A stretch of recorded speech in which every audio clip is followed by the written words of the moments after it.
আর মাত্র এক সপ্তাহ পরে আসতে চলেছে কেন্দ্রীয় বাজেট 2024। তার আগে ইনকাম ট্যাক্স বা আয়কর নিয়ে কোনো বড় সিদ্ধান্ত নিতে চলেছে বলে মনে করছে অনেকে। এছাড়াও একাধিক গুরুত্বপূর্ণ ঘোষণা এবারের বাজেটে থাকবে বলে মনে করছেন বিশেষজ্ঞরা। তার সঙ্গে আয়করের ঊর্ধ্বসীমা নিয়েও নিজেদের বিশেষ কিছু অনুমান ব্যক্ত করছেন তারা, যার মধ্যে একটি হলো স্ট্যান্ডার্ড ডিডাকশন। বেতনভুক্ত শ্রেণীর কর্মচারীরা সকলেই এই স্ট্যান্ডার্ড ডিডাকশন সম্পর্কে ওয়াকিবহাল। স্ট্যান্ডার্ড ডিডাকশন যত বাড়ে তত অর্থ সঞ্চয় ঘটায় এটি। তাই সকলেরই আশা থাকে কেন্দ্রীয় সরকার যাতে স্ট্যান্ডার্ড ডিডাকশন রেট বাড়ায়। এবারের বাজেটেও সকলে মুখাপেক্ষী হয়ে রয়েছেন এই স্ট্যান্ডার্ড ডিডাকশন রেট বৃদ্ধির জন্য। আর তার সম্পর্কে ইতিবাচক বার্তা দিয়েছেন বিশেষজ্ঞরা।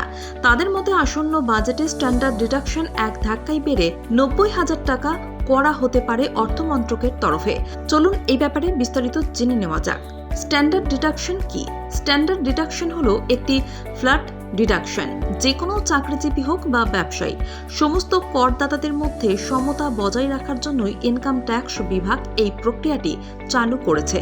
এর মাধ্যমে কোনো খরচ বা সঞ্চয় না দেখেই করযোগ্য আয় থেকে ছাড় পেতে পারেন যে কোনো বেতনভুক্ত শ্রেণীর কর্মচারী। ফলে তাদের অর্থ সাশ্রয়ের সুবিধা করে এটি। স্ট্যান্ডার্ড ডিডাকশন আগে কত ছিল? ভারত সরকার স্ট্যান্ডার্ড ডিডাকশন সর্বপ্রথম চালু করে 1974 সালে।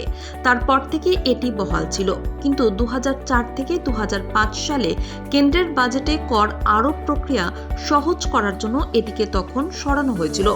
এরপর টানা 13 বছর বন্ধ ছিল এটি। তারপর 2018 সালের বাজেটে অর্থমন্ত্রকের তরফে এই ইনকাম ট্যাক্স ডিডাকশন নিয়ে আবারও সুপারিশ জানানো হয় আর সিদ্ধান্ত নেওয়া হয় এই প্রক্রিয়া পুনরায় চালু করার। তখন সমস্ত বেতনভুক্ত কর্মচারী ও পেনশনভোগীদের জন্য স্ট্যান্ডার্ড ডিডাকশন রেট নির্ধারণ করা হয়েছিল 40,000 টাকা। এর পরের সালে অর্থাৎ 2019-এর বাজেটে আবারও নতুন সিদ্ধান্ত হয় স্ট্যান্ডার্ড ডিডাকশন নিয়ে। তখন তা বাড়িয়ে করা হয় 50,000 টাকা, কিন্তু বলা হয়েছিল যে এটি কেবল পুরনো গড় ব্যবস্থার ক্ষেত্রেই প্রযোজ্য হবে। যাই হোক, এরপর নতুন করে 2023 সালের বাজেটে বিষয়টি আরও একবার উঠে আসে। তখনও এর রেট 50,000 টাকার মধ্যে সীমাবদ্ধ রাখা হয়েছিল, কিন্তু বিষয়টি লাগু করা হয় পুরনো ও নতুন উভয় করের ক্ষেত্রেই। এখন দুই প্রকার কর ব্যবস্থাতেই স্ট্যান্ডার্ড ডিডাকশন রেট এক। এই নিয়ে সকলের মধ্যে চর্চাও চরমে। এবার কি আবার বাড়বে স্ট্যান্ডার্ড ডিডাকশন?